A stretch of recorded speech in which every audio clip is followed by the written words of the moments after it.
안녕하세요. 저는 30대 남성입니다. 저에게는 2살 차이 나는 형이 있습니다. 형은 저희 집안의 자랑이자 희망이었어요. 저희 집안이 그렇게 잘 사는 집안이 아니었거든요. 어릴 때 집에서 돈이 없어서 학창시절 대학은 꿈도 못 꿨습니다. 어릴 땐 그저 친구들이 학원 가고 스트레스 받아 하는 걸 보면서 저는 학원 안 가서 좋다라는 게 좋은 것이 아니라는 걸 점차 깨닫게 되었죠. 어느 날 저도 남들 다 가는 학원을 가고 싶어서 학원에 보내달라고 해도 엄마 아빠는 돈이 없다며 다음에 라는 말만 들었습니다. 저희 형도 마찬가지였어요. 저는 공부를 하지는 않았지만 형은 그런 환경에서도 공부만이 가난을 끊는 길이라며 초등학생 때부터 공부를 안 하면 죽는 병에 걸린 사람 마냥 혼자서 미친 듯이 공부를 했습니다. 그 미친 듯한 노력은 형을 그렇게 못 살던 집안에서도 학원 한 번 안 가고도 학교에서 전교 1등을 하게 만들었어요. 형과 같은 환경에서 자란 저는 하위권을 맴도는데 형은 최상위권을 찍으니 부모님의 사랑이 형에게 몰릴 수밖에 없었습니다. 그래도 이해했습니다. 형은 저와 달리 노력도 할 줄 알았고 공부도 잘했으니까요. 그래서 없는 형편에도 불구하고 저희 집에서도 형의 학업을 위해 최선을 다했어요. 학원을 보내주고 과외도 시키고 비싼 학비가 발생되는 사립고등학교도 보내고요. 저는 학원 한 번 못 다녔고 어린 마음에 형에 대한 시기 질투가 생겼지만 형이 하루는 제 생일날 저에게 제가 가지고 싶어 했던 게임기를 하나 주면서 울더군요. 언젠가 자신이 꼭 성공해서 네가 날 위해 희생한 만큼 모두 갚아주겠다며 정말 미안하다고 엄마 아빠 너무 미워하지 말라며 제 손을 꼭 붙잡고 우는 형을 보니 형은 형 나름대로의 마음의 부담감과 상처가 많았던 걸 알게 되었습니다. 그때부터는 형을 미워하지 않게 되었습니다. 저는 고등학생 때부터 배달 알바도 하면서 공부하는 달리 집안의 돈을 조금이나마 벌어다 주게 되면서 제 앞가림을 하기 시작했었죠. 다만 한 가지 고비가 있었던 건 형이 수능 시험을 만족스럽게 못 봐서 재수를 하게 되었는데 형은 스스로를 엄청나게 자책하며 힘든 시기가 있었지만 다음 해에 당당하게 수능 잘 치르고 의대에 합격하면서 우리 집안의 자랑거리가 되었었죠. 그날 저희 가족에게는 가장 행복한 시간이었습니다. 그러나 의대를 다닌다 하더라도 돈이 바로바로 버는 것도 아니고 인턴을 거쳐 전공의 전문의까지 가기까지는 돈을 생각보다 많이 벌지 못하더군요. 의대 학비와 형의 생활비를 보태주기 위해 저는 공장을 다니며 돈을 벌었고 부모님은 시장에 나가 장사를 하면서 돈을 계속해서 벌어야만 했었습니다. 그래도 형이 전문의가 되고 나서부터는 정말 한 푼도 남김없이 받은 월급을 집에다가 모두 헌납하듯 가져다주기 시작하더군요.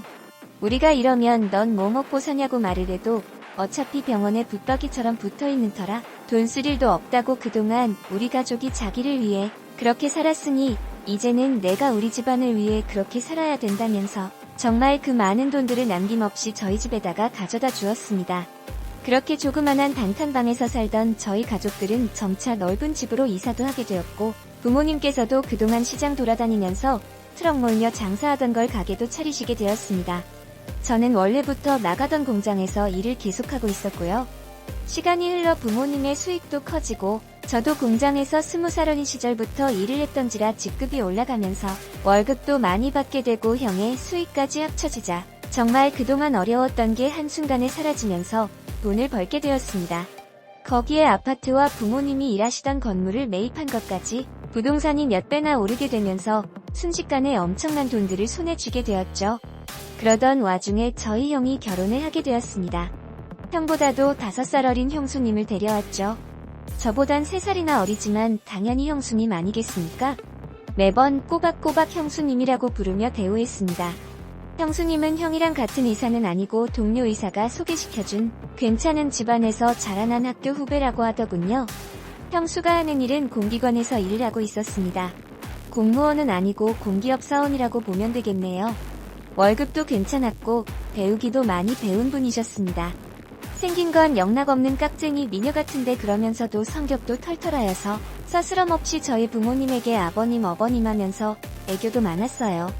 그때부터 결혼하면서 바뀐 건 저희 가족이 먼저 나서서 형에게 이제 돈을 그만 주라고 말하는 거였죠.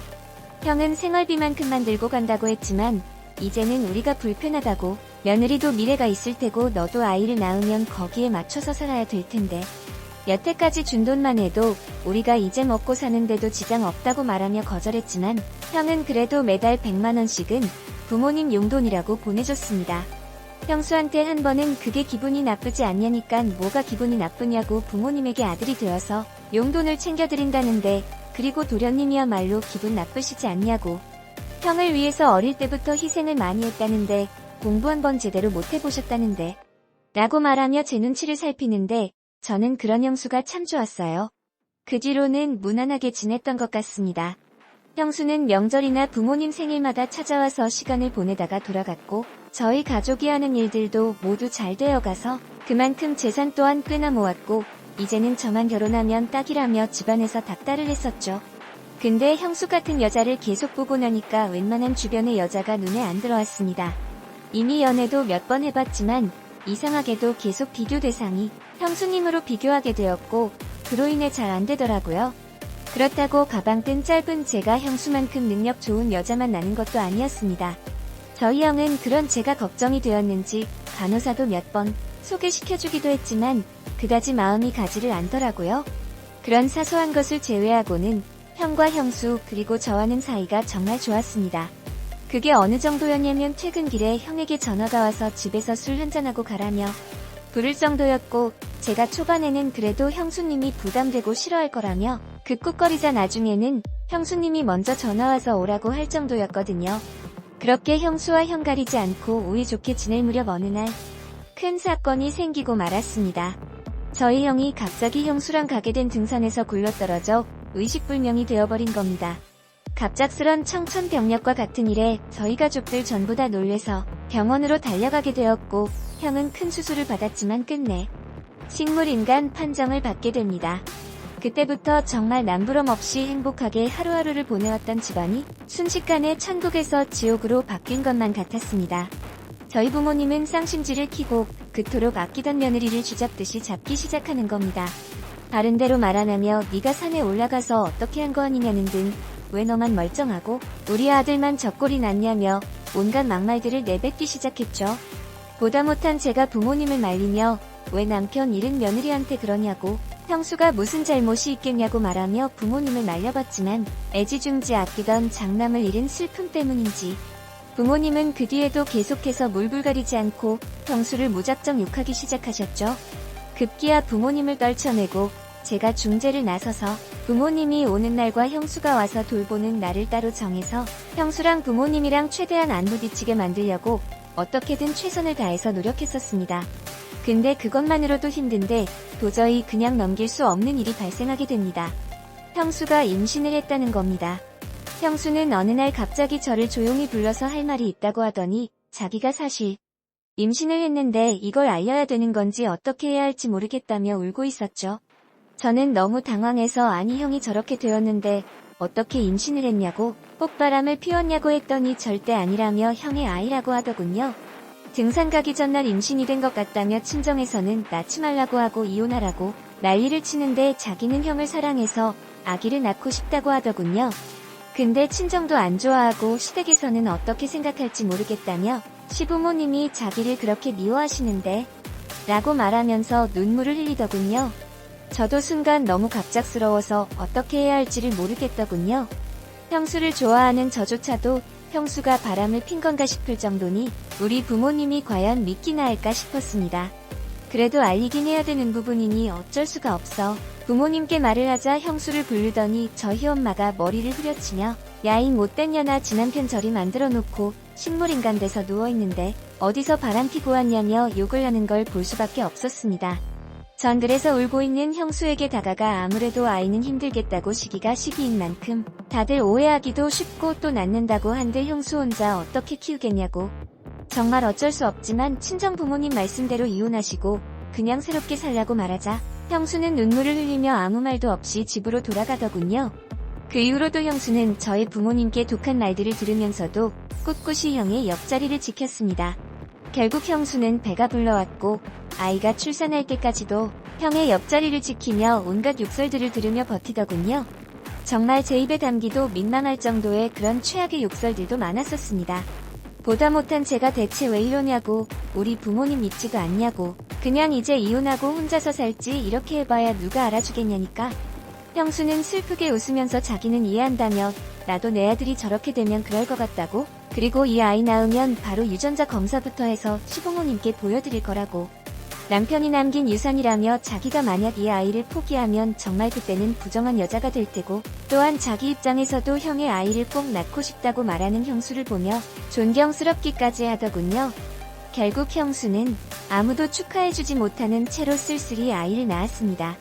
그렇게 아이를 낳고 나서 얼마 지나지 않아 형수가 아이와 형의 유전자 검사서를 들고 왔고 검사 결과 그 남자아이는 형의 아들이 맞았습니다.